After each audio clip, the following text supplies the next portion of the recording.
kailangan ko banggitin na ang congressman ninyo dito sa distrito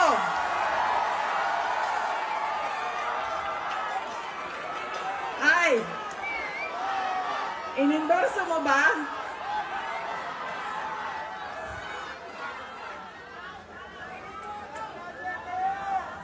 Yan. An example.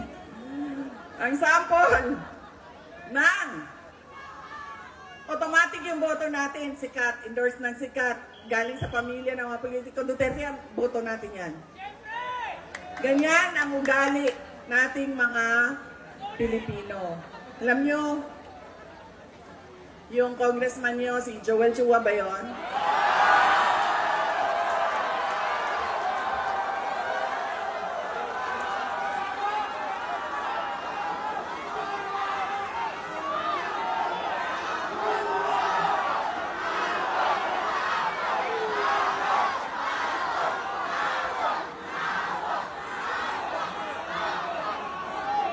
Sabi nung isang kaibigan ko na tiga Cebu, na kaibigan din niya, sabi niya, pare, bakit mo naman ginaganyan si Sara? Wala naman niyang ginawa sa iyo. Sinisira mo ang pangalan.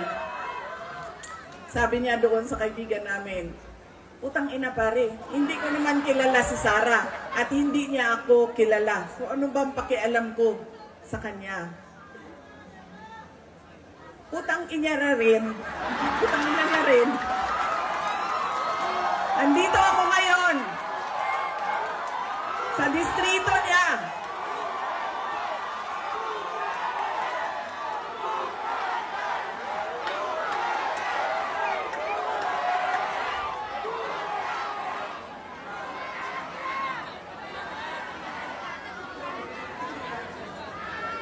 Nagpapakilala ako sa inyong lahat. Ako, si Sara Duterte. Kaya ko makipag-away sa kanal.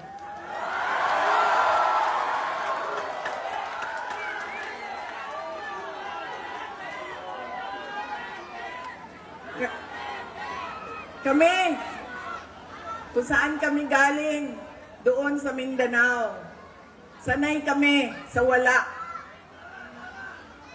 Kaya, walang mawawala sa akin kung dalhin ko ang away na ito dito sa kanal ng distrito ninyo.